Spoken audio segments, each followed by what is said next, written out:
Hello, everyone. Welcome back to the Registered Democrats Summit 2025. Today, we are so grateful to have Robert Hubbell, a true hero of the resistance, give our keynote for this panel. In 2017, Robert started his newsletter, Today's Edition, to provide hope and perspective to his family. Now he's providing that hope for 120,000 readers daily, and he's always channeling our energy into work that will move the needle. If you are not already signed up to Robert's wonderful Substack, we're dropping that link in the chat. Welcome, Robert. Thank you. And hello, everyone. I'm honored to be here today to speak on behalf of Field Team 6's Registration Summit. I have to say that Field Team 6 is truly one of the is on the front lines, saving our democracy every day. And to any of my readers who are here because I encouraged you to be here, please think about donating. I just did, but better than donating, volunteer. Now, I'm really honored to be the keynote speaker for this next segment, which includes leaders of the resistance who are inspiring millions of others. Ben Meiselas of Midas Touch Media, Sylvia Salazar of Tono Latino, and Ricardo Gutierrez of the Comedy Resistance. Ben, Sylvia, and Ricardo will discuss how to talk to low information voters. And look, this is one of the most important and urgent topics for everyone who wants to reclaim our democracy and reestablish the rule of law. The fate of our Constitution literally hinges on our ability to speak persuasively to low information voters. I really look forward to hearing from this segment, and I can't wait to hear what they say, because obviously they have broken the code and we should learn from them. But before hearing from our panel, I want to address a topic of increasing importance. And that is the need to take care of yourself, to be kind to yourself, and to avoid placing unrealistic expectations on yourself. Let's be honest, we are living through challenging times, and it is a natural human response to feel anxious and fearful. Indeed, given where we are, it would be unnatural not to experience those feelings. And there are lots of ways that people come to feel anxious and bewildered. And I want to tell you that I frequently hear from my readers who express real angst over this very topic. They are just torn apart inside, that there are people in their lives, spouses, children, parents, cousins, work colleagues, who appear to have checked out of our democracy at this incredible moment. And that's difficult. That's difficult when you care passionately about the fate of our democracy and someone close to you says, I don't have time to watch the news, or I can't watch the news, or worst of all, it doesn't really make any difference what we do. It hurts to hear that when you are breaking your pick every day defending democracy. And here's the problem. These readers frequently feel that it is their personal responsibility to convert those low information voters into crusaders for democracy. And those readers sometimes feel a sense of failure or guilt or despair that they cannot break through to a loved one to convince them to join the effort to save democracy. Now, again, those feelings are understandable. But I'm here to say that you must not punish yourself or feel despair over the fact that you cannot change the hearts and minds of any particular voter. Yes, we must make a good faith effort to communicate with low information voters. As I've said, the fate of our democracy hinges on the ability to do that successfully. But the key is for us to attempt to get in touch with as many people as possible. Try our best and then move on. If we succeed, great.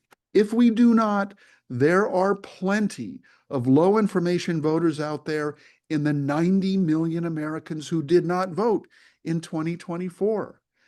We must increase the surface area of our exposure to those 90 million voters. and the panelists that we are going to hear from have been very successful in doing that. And yes, increasing that surface area requires us to have more one-on-one conversations. And that's tough, but we cannot allow it to frustrate us and burn us out and dispirit us. We're like the salespeople who get the door slammed in their face 20 times, but when they convert that one person, that is going to be enough to make the difference. So here's my message. Do your best, but do not tarry. Do not allow one voter to become a black hole of effort and emotion. Make a good faith effort. Be empathetic. Be patient within bounds. And then engage with someone else. Most importantly, recognize that you do not carry the weight of the world on your shoulders alone. You are sharing this sacred burden with millions of other Americans who are doing their best to communicate with low information voters. Collectively, together, in solidarity and in community and in joy, we gladly accept this shared burden. Do not despair. Do not quit. Surround yourself with other optimistic, brave people like the people at Field Team 6 and Indivisible and Swing Left and thousands of other organizations. We are truly, truly in this together. And together, there is nothing that we cannot do. God bless you all and keep up the good work. Robert Hubbell, everyone. Robert, thank you so much for your clear, powerful, kind, calm voice. And thank you for leading people to concrete action. Today's action is helping us at Field Team 6 register more Democrats to win big elections this year and take back the House next year. Everything you do matters. So please click the links in the chat to donate and to volunteer. Speaking of clear, powerful voices, our next panel features some of the strongest voices of the resistance. We call this panel How to Talk to Low Information Voters, and we're honored to have Sylvia Salazar, host of the Tono.Latino social media accounts. She produces super helpful, fun explainer videos that break down U.S. politics to increase Latino vote turnout. We're also thrilled to have with us Ricardo Gutierrez, political director of the Comedy Resistance and former Spanish content director for Bernie Sanders. And we're incredibly grateful for Ben Rosales, one of the three brothers behind Midas Touch Network, a pro-democracy voice that has become one of the most viewed networks in the world. Take that, y'all. All right, we've dropped links for all these amazing guests in the chat, and now I'll hand it over to our moderator, Ricardo Gutierrez. Oh, thank you so much, Dale, and thank you all for being here. And also, I'm gonna just do a quick shout out on the top to go and hit that Act Blue link and keep on donating to the cause, because we really need all this work that Field Team 6 is doing. But yeah, our panel is centered around the question that matters to every organizer, every campaign, every volunteer that I know, and anybody who is watching. How do we reach voters who aren't really all plugged in, tuned in, or don't think that politics has anything to do with them? But the truth is that the voters that sometimes are called low information, they're not apathetic. They are overwhelmed. They're busy. They are sometimes ignored by either local party structures or in general candidacies. And they're just left out of the conversation altogether, right? So today we're going to talk to the different strategies we used to cut through the noise, right? These voices that we have here in the panel are people that I am a big fan of. So I'm really, really happy to have them here. And so let's get into it. First, let me talk to.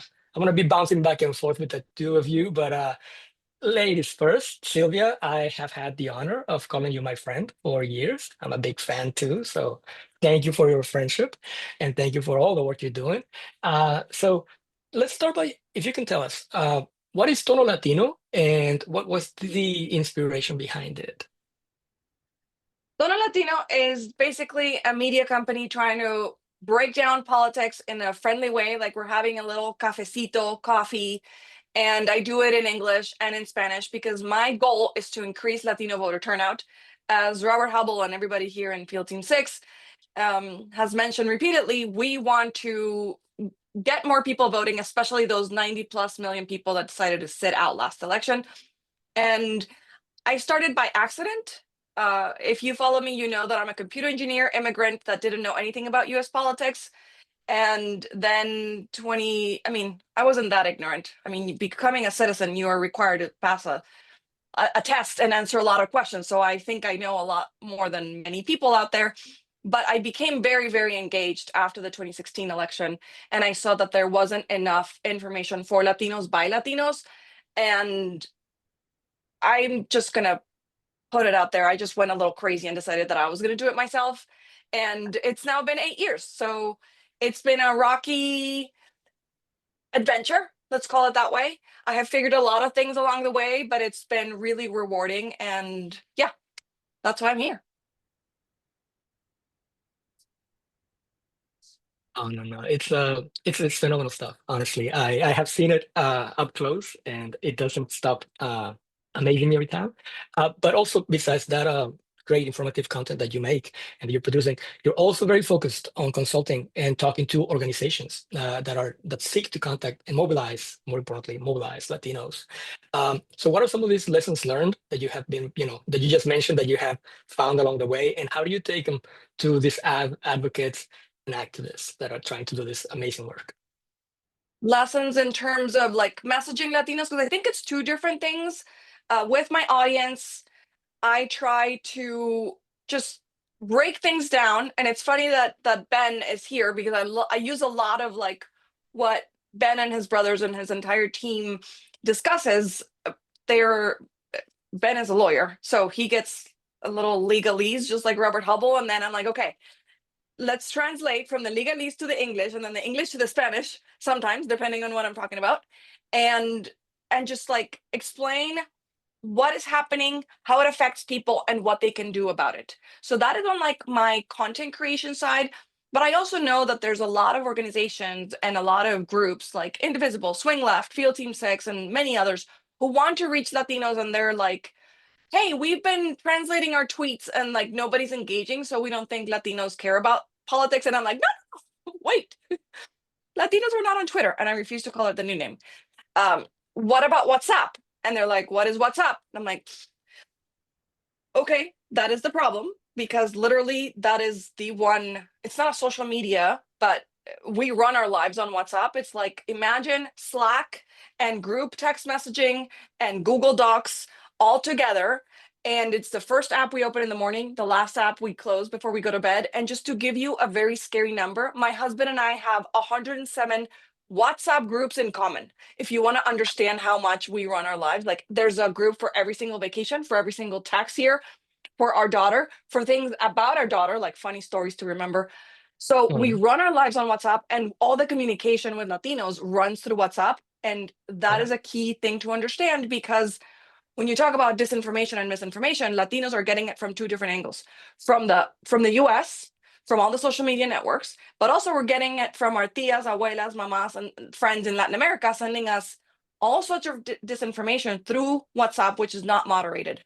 So we see a lot of the similar rhetoric and lies from the right here, like immigrants are voting in elections. No. And then my mother is sending me, oh, they're giving IDs to the Venezuelans so they can vote in the Colombian election. And I'm like, what are you talking about? This is completely false. Correct. And it is prevalent, right? It is everywhere. It's not only, a huge high level misinformation campaign. It just festers. It's all over the place, and it's a lot of work, honestly, to fight it.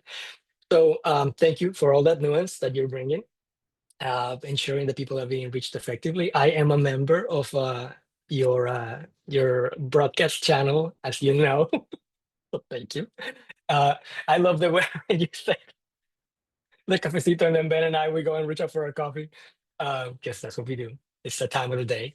But on the same note, and then switching gears now over to you, Ben, and for sure, I want to reiterate that feel free to ask me questions too. This panel is about you guys, but I want to know a lot, and I want to make sure that the people here in the chat learn a lot about the work that you guys are doing, which is amazing.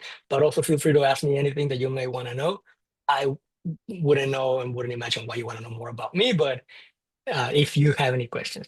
But for you, Ben, so the network that you and your brothers created has eclipsed Fox News with resounding pro-democracy messaging, and this is amazing. This is really good. You have obviously the Webby Awards are a testimony of what it is that you guys are doing. But what inspired you to start Midas Touch, and what was your vision when you started? And then how have you seen it along the way become a little more transformed into something else you hadn't thought of? You know, it started with three brothers who were scared, who were not really political people, who were worried about how everything Trump was doing during his first administration was going to impact our families, our loved ones, and our communities. We all had different backgrounds. I'm a lawyer or was a practicing lawyer. Now I play one on YouTube. My brother Brett is a very, very technical digital editor. He worked on TV shows that did rapid response during the early days of YouTube. And then our other brother Jordy did marketing. So three brothers talking about our fears for our family and others. And then we started making memes and videos and just started doing these things in text to each other. And then we said, why don't we just post it and see what happens? And then it got a positive feedback from people. And we said, let's post something else. And then we were unsure where we fit into all of this. And it became very clear that the problem was the media and how they either both sides the issues or they're just propaganda for authoritarians. Because they're controlled by people who are aligned with authoritarian thinking. The media is run by billionaires, and billionaires want to be oligarchs because they don't want to have to do as much work and they want to make as much money as possible. So they are naturally aligned with the fascistic elements, not just here, but we try to connect these things to what's going on internationally because this is really an international fascist movement versus an international democracy movement, as we saw even these elections from this past weekend in Romania and Poland, and then seeing the tension between MAGA type candidates in Canada and Australia, and them losing to the more kind of centrist, pro-democracy, pro-EU, pro-free trade types of candidates in Canada and Australia. But it was clear to us that the media was the problem. And then we really embarked on a media network vision, I would say, shortly after the insurrection, where it was clear to us that if we just made an ad, number one, Fox, and I put news in quotes, won't even take the ad. But then really you're just paying them money to then launder their lies, and you are renting real estate on their platform of disinformation. And I didn't want to be a renter. I wanted to be an owner, and I wanted to use my ownership to promote pro-democracy values. So through that framework, we grew the Midas Touch Network into what it is today, brick by brick. And I'll stop there because that's the basic genesis of the story, and then we can get into more of the details. Oh, no. Keep going. I love listening to origin stories, and this is a really good one though because a lot of people did find their legs under their body when this happened, right? And then sprung into action. 2017 for sure, watershed moment. 2021, January 6th, incredible watershed moment. People are realizing a lot of things that we didn't know about what we can do as persons and how we can affect our communities in a positive way, right? In bringing good information and breaking down things, because like you're saying, it is not isolated to just, our block, our little zip code. It is international. It's all over the place. And I don't think Disinformation it's is a everywhere. coincidence. I don't think it's a coincidence, Ricardo, that because we didn't have a political background, that was actually an advantage versus a negative thing. We're probably viewed as one of the largest political news outlets out there right now. But I'm here to say I really don't like politics because Yeah. I think politics gamifies humanity. And I think you need to talk to human beings like human beings. And for purposes of this panel and discussing a low information types of voter, I give an example of Trump goes and delivers pizza to a group of people. He takes a photo with them. He then steals their health care or takes away their union and their pensions. And they have a cold pizza, but they're happy Mhm. with that cold pizza. They got some media attention. They've shared it on their apps with their family. Look, I got a photo Yeah. with this guy. And they've been convinced to vote against their own interests, not just because of the pizza, but it's a human interaction that sometimes Democrats and people in the pro-democracy community look at and go, that's the most ridiculous, stunty, stupid thing that going with cold pizza, that works. Yeah, it works. When he went to the McDonald's and dressed up like Ronald McDonald, we think it's stupid. That works. It worked. Yeah. People go, he's like Yeah. us. He's working. Mhm. He's working the way we work. No, he's not. No, he's not. Trust me. Correct. And so what I think we have to do though is point out that he's not like us, to use the words of Kendrick Lamar. But we also have to be great listeners to what the human experience is. I think Democrats, people who have over intellectualized this, have liked to think of themselves as great thinkers and writers of treatises and strategists, but I think they are very bad listeners. Because if you listen to what people are saying, you will see that the most important issues that are impacting people are not being discussed. And if they are, they're being preyed upon by Fox and by Mhm. Trump. And the fears are being turned against the people, and there's really no solutions that are authentically being offered in a connection that really actually meets the communities where they are. And as part of the thinking, and Sylvia, you'll see that I'm sure you may agree with this or not, but when Democrats were thinking of the Latino community, the biggest thinkers said you kind of lump all the Latinos together: Venezuelans, Cubans, Mexicans, Hondurans. Just treat all Mexicans together as one. They're all alike.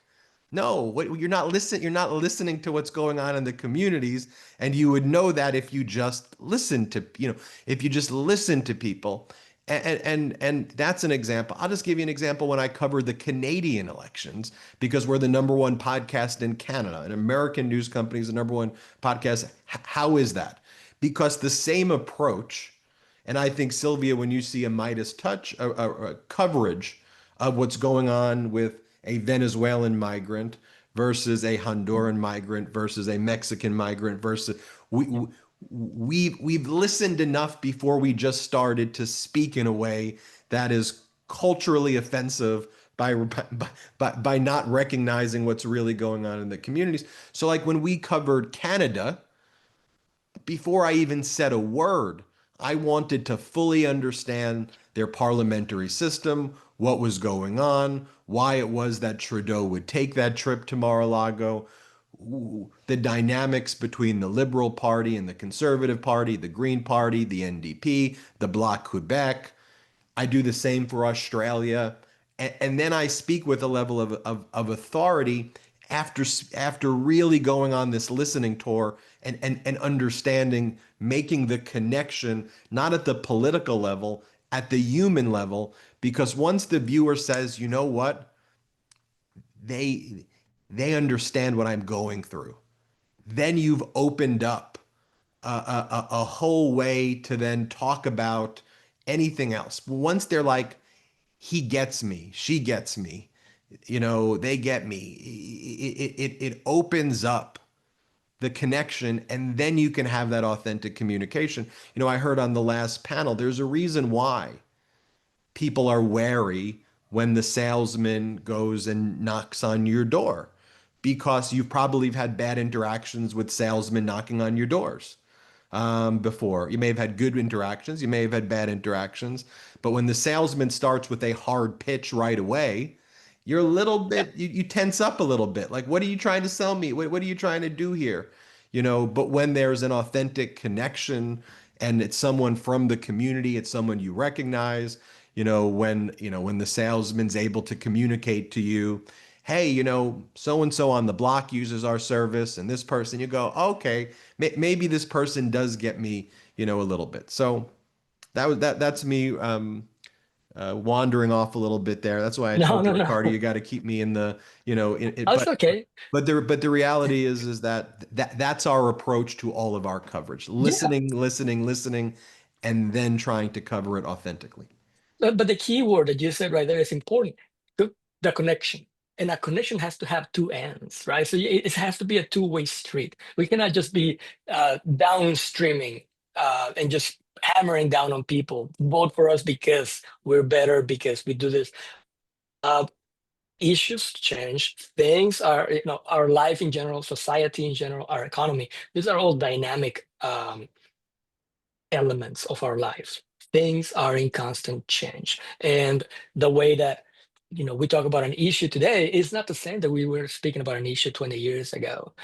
20 years ago, everybody was still very much on the fence about whether it was good or not to be in Iraq. And this was a huge contention point. Me, I was active duty. I was in the Navy 20 years, and the middle of my enlistment was about around that time. And I was one of the few people everywhere I went that was completely opposed to going into Iraq. And everywhere I went, it was just these loggerheads. And I would just talk to people about it and be like, this is why we shouldn't be there, because we were lied into a war. But anyway, again, it's the information that is coming down in one direction and it's not getting any feedback or stopping any feedback from coming up. In the military, that's what happens all the time. It's just a one-way street. Organizing, the way that we're trying to make people mobilize, and in general, in progressive atmospheres, we really want to make sure that we enable that two-way conversation. You are absolutely correct. So let's keep on moving. Let's keep on moving. Gosh, there's so much to ask you of you guys. So Sylvia, um, and obviously me, I have this background working with the comedy resistance as well. We do a lot of comedy, but we need to keep stuff serious. You break down in a very intelligent way, very difficult topics, but sometimes you bring in some tonality that is pretty fun. Um, oh my goodness, you have this one about evil. Uh, uh, Evil extremists. Evil extremists, one of my favorite So skits. Go ahead. How did that come this about? Because what you're doing is you're breaking really, really hard topics in a somewhat comedic way, but really in a very accessible manner. I love it. so this was a challenge that I set for myself in 2023 because I saw so many TikTokers do great skits, and I don't consider myself a funny person. I can get like too serious, but I think we need to find ways to, since we're in a panel about low information voters, to bring them information. And I don't want it to sound like I'm lecturing you all the time. Some of us are nerds and we love lectures, but that is not the majority of the people. So how can I do that? Now, the funny thing is that this ties to a lot of the overarching theme of the importance of taking breaks and doing mental health, because the ideas that I've had that have been the most successful actually happened not when I was pushing myself. I'm workaholic, so I have to like force myself to take breaks. And then the funny thing is that I think the universe rewards me, because that's when my better ideas come up. And that's when I had my idea to do this evil extremist skit. This wasn't meant to be a series. It was just like a test that I was going to do. This is back. It's funny that we're in the reconciliation budget bill situation right now, because this was literally when Kevin McCarthy was still Speaker of the House. That feels like Mhm. 20 years ago. And he was debating the bill with the Biden administration. And it is a lot. I mean, it's a heavy topic. It's boring. You say reconciliation and people just want to like fall asleep and just swipe away. And I decided that I was going to pretend to have this call to Kevin McCarthy and highlight how we could screw people over. Now, this is one of the occasions when it is a good thing that I ignored my husband's advice. He is my like biggest supporter and my rock, but he didn't get Uh, the concept, and he's like, I don't know what you're trying to do. And I was like, well, let's like this is spaghetti, right? If this flops, then whatever, it'll flop. So I posted this, and I'm pretending to talk to Kevin McCarthy and make sure that we are screwing people over. Like, okay, so how many millions of people are we going to get thrown out of healthcare, affordable housing, like all these things? And I'm like listing them there. And it became like, it didn't become viral overnight, but then it like got some steam. And it was just wild to me, because people are like, okay, I get it. So it was a way of talking reconciliation and the bill, but in a like funny way. mhm. Now, that I don't think was going to work with the Latino community. So again, I took a break, and I was like, I probably, because this was around like May 2023. So I Yeah. was outside. I'm generally an indoor cat, but in this occasion, I actually went outside with the dog. I don't even stand on grass if I have to. I know it's a bad thing to be in Oregon and say that. So don't throw me under the bus. But then I was like, okay, how can I do this to reach Spanish speakers? Now, in our culture, I think we are, how do you say, chismosos? Like, we love gossip, right? Yeah, So I gossipy. pretended Yeah. to call my friend and like gossip, like, oh my God, did you hear that? And I'm like pretending like I'm gossiping in Spanish. And people are like, oh my goodness, if I could just get all my news delivered like this, like listening to somebody else having this conversation about, I think the one I did was about like Clarence Thomas and all his like crazy gifts and stuff. Yeah. So it does resonate with the I community. remember. And the funny thing is that I was wearing this like sweatshirt from Latino Latina brand that is like Snoop University, but in Spanish, it's called Metiche. So it was like the whole theme was like very intentional. And now I have those two different series to break down sometimes some of these very boring topics. And also for my mental health, sometimes it's just like it's too hard to talk about it. But if I put on this like persona of being an evil, horrible villain, then I can talk about them easily. Like it's just easier to talk about versus like me talking about like how many kids are going to be hungry. Like I can't, as a mom, I want to like start crying, and that will be bad. Well, I know because you're the biggest softie. So when I see you putting on that persona, it's like, who is this? I love that. And I think I messaged you about it the moment that it dropped, right? Like, what is the He's amazing. So, thank you, thank you. That is a great twist that you put into it. And but also because the audience that you're trying to reach, right, that you need to have different twists into the things that you're doing, right? And so let me throw it back over here to you, Ben, right? When you're in the calls to action that you're doing, right, to the different communities, because that's another thing that you guys do. You don't just inform, but you also tell people like, okay, so this is what we can do every so often. That's something that you're really good about it as well, Sylvia, that you bring really good calls to action to people saying, hey, I remember when you started talking about, 5 calls, or you go ahead and, sign these petitions over here and there. And Midas, obviously, you guys sprinkle some of that as well, bringing calls to action into information, right? So you break down what is bad. You also tell people what is that they can do to make things better, right? So um, when you are, how do you balance this? Like, what is what do you think is something that the left can learn, and us in progressive spaces can learn about how to have divisions, right? Proper divisions, I guess, into that pie of what is just talking about the stuff that we're doing, and also, what is how to get into spring into action. Well, I think it's to know your strengths and know your weaknesses and amplify the groups and the people who are doing great work. And sometimes it's not advantageous to compete with them or try to create factions.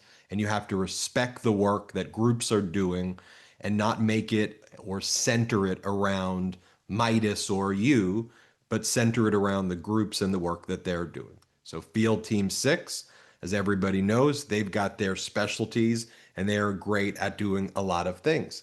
At the same time, I will work with a group like Indivisible when it comes to the protests and the upcoming protests and getting people on the ground. I at Midas Touch am not going to try to say, I want to do what Field Team 6 is doing because I want to be everywhere, or I want to do what Indivisible is doing. And I also have to come into the space very humbly and very appreciative of the work of the true heroes who are the activists and who are the people who are rolling up their sleeves and doing it in ways that don't get the New York Times stories or the front page stories or the Webbies, that we get, and we have to recognize that we're messengers of their voices. And I'm very sensitive to that when I bring those groups on the network, and when I speak to them too, I make it very clear what's the best for your group and how I'm messaging this, because I don't want you to feel in any way that Midas is trying to step on or hog, your work. And so I think that's great. And Midas is a news network. So Midas is not a I don't consider ourselves activists per se, unless we're activists for the truth and just getting out objective data to people. But my view is when you're biased in favor of the truth, and when you're able to build a platform of our size, I could make the editorial decisions of who I platform and who I don't platform, which groups I associate with and which groups I don't associate with. And then I try to bring those groups onto the network, but I bring them on in a way that is authentic to our audience as well.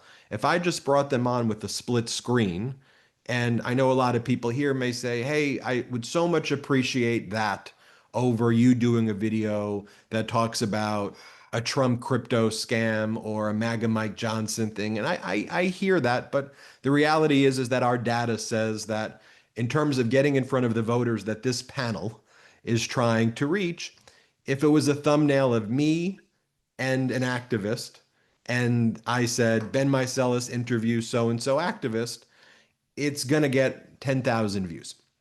If I bring the activist into a video that's a Midas news story, and then seamlessly weave them in around minute 5 or 6, have them talk about how they're addressing the issue that I dealt with and where people can find out, even if they only have 3 minutes, that video will do 1 million views and contribute to potentially tens of thousands or hundreds of thousands of dollars on that video alone for their financing objective. So it's working authentically with my audience and making editorial choices to amplify the groups, but also recognizing my limitations.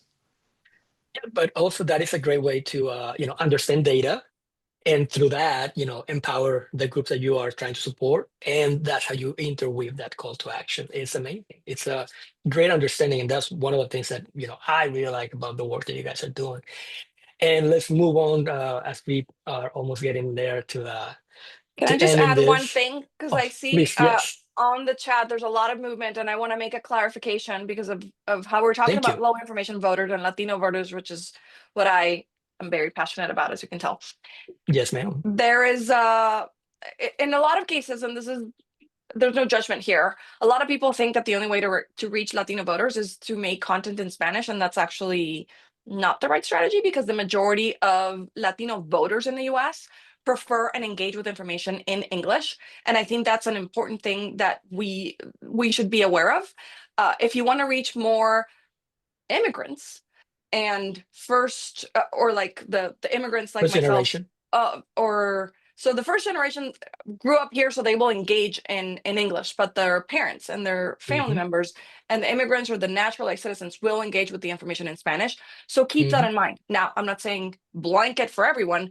I think we do need to be strategic about where we save our dollars to translate materials to, for example, reach people in specific districts where they have a majority Hispanic and Spanish speaking population.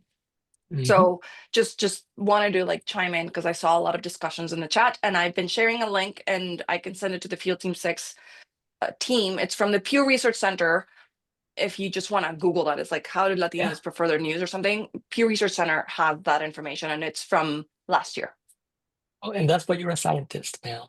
You understand data, and you really break it down in a very particular way that I personally, I have already told you about. I always shower you with flowers, so stop me.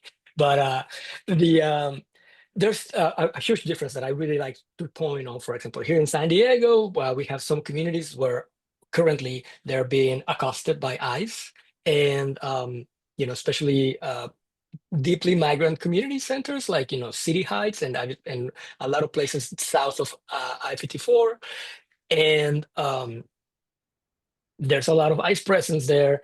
The way that organizations are reaching out these communities, which are prevalent, first generation immigrant, right, parents or asylum seekers, asylum recipients, who are, or TPS recipients who are just being harassed, and we reach those folks in their language, right? We have people speaking Creole. There's a lot of Haitian folk here. There's a lot of people Somalian. So we do a lot of those conversations. We do a lot of notes, cards that we call know your rights cards. We have them in Spanish, for example. That's when we go into the secondary language areas, right? But when we're talking about voters, the majority of these voters are already first generation born, second generation Latino, for example, in our case, and But the that's who we reach in culture English. is important, right? We need to remember that part, that there's the cultural aspect. I'm not a baseball hater, but it's just like, if you talk to me about baseball, no, we talk about football, the one with the round ball, and then we can talk about it in English, but then yes, we're gonna get into it, I have a Correct. I don't know if that question makes for sense. I have a question for you, Ricardo and Sylvia, because a lot Oh, of the data please. we're seeing in the recent polling Uh-huh. suggests that there's a major drop of Latino support for Trump. I mean, I think I saw a recent Reuters Ipsos that shows like a drop, not like 18-point drop, like something big like that. So, Yes. are you noticing that in the communities that you speak to also? Are you getting that feedback? Sylvia.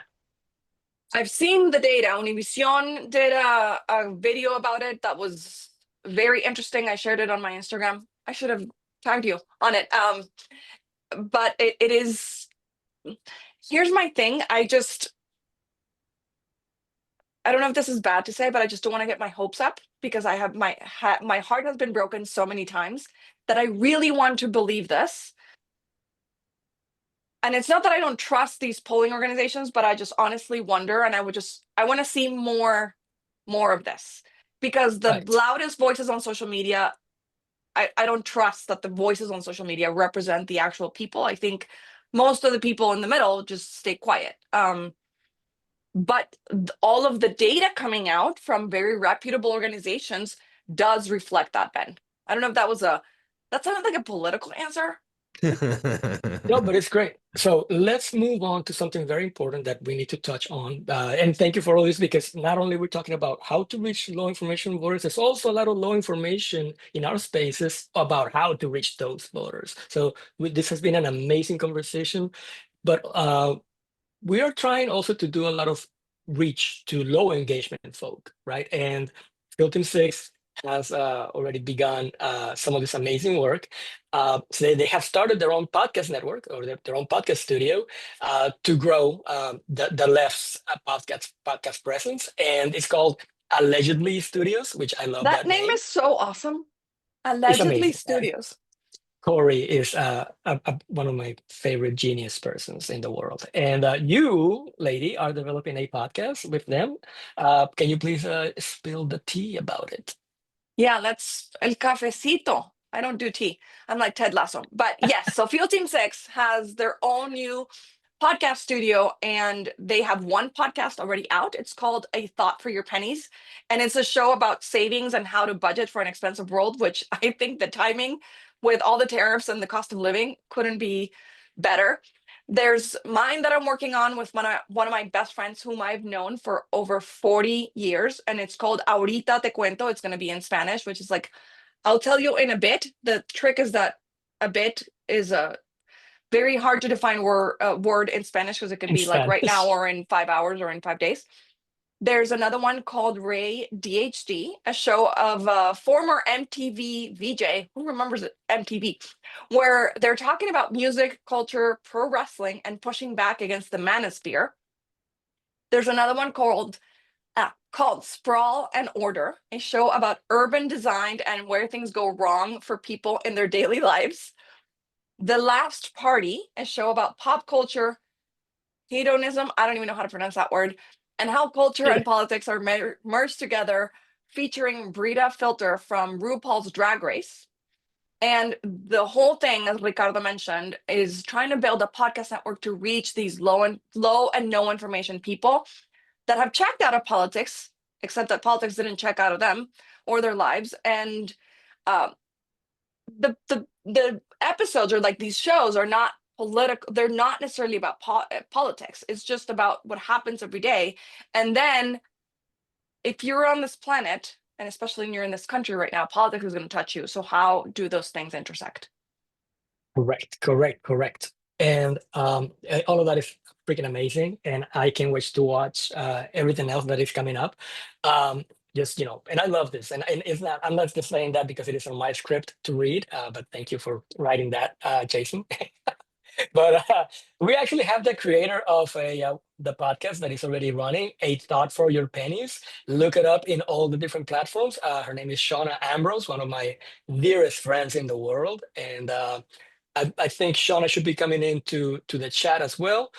Everybody who is here in the event, in the chat, should be subscribing to it, so you can listen to what she and her co-host, Squeaky, are talking about. So Sylvia, take it away. And Shauna, whenever she's in. You mean Shauna? Take it away? Yeah. Where's Yeah, there we is. go. Hey, Shauna. Hey, everybody. How are you? Hey, Shauna. Hi.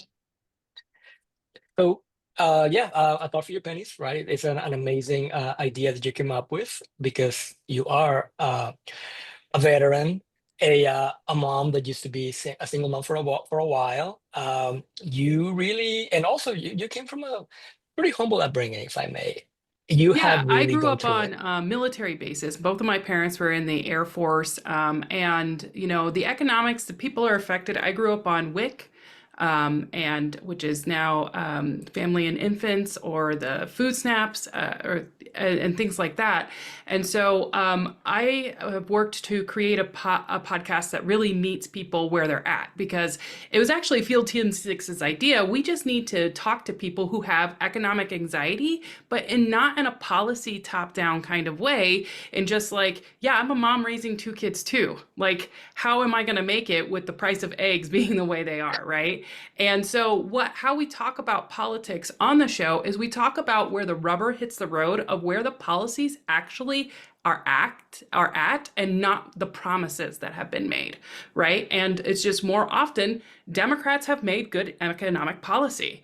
Like, it was Obama who said you should be able to pay off your most expensive credit card interest rate debt first.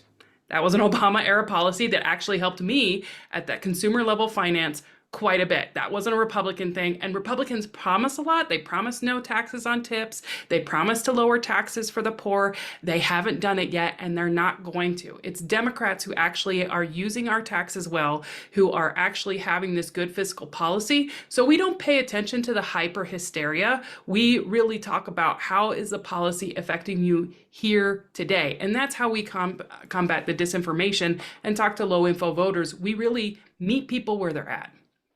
I love it. It is a great concept that you have taken up and putting up there to people. I want to start moving on towards closing this in, and let me bring Dale up here, and Dale, if you can let us know where we are on our 25,000 goal. Yeah, 128 folks have donated so far, and we are at $9,700. So just 2 hours into the event, we're already a third of the way there. And we doubled it from the time that we started until now, because it was just about 5,000 when we That's started. exactly So right. That's exactly right. Ben and Sylvia making it rain. Thank you very much. I'm pretty sure also listening to Shauna really opened people's hearts and purses. It's So the thank you. Midas Great touch. work. That's the Yes. Midas touch. That's right. It is. Turning the chat into gold. Thank you, sir. So all right, it's time to take us home. And so thank you everybody. That's all the time we have for this panel. The legendary Ben Meiselas from the Midas Touch, Sylvia Salazar, who is brilliant and I adore. Thank you, man, with everything you do for Tono Latino. And obviously, you know, the Comedy Resistance that got me here. Follow us on Instagram and wherever else you may find us. And Shauna, thank you for all the work that you're doing. As an elected city councilwoman, bringing it down, and also with the podcast, it's amazing. Everybody should follow it, and for sure, keep on supporting the work that Field Team 6 is doing here. Stay tuned for the our next panel, which is the Blue Trifecta Blueprint. Field Team 6 strikes back. It starts in just a few minutes, 11:05 Pacific. You'll get an update on everything Field Team 6 has done the last year and the year that comes. They have big plans to save democracy. I'm Ricardo Gutierrez. Thank you all for being here. A better world is possible, and we can build it through solidarity.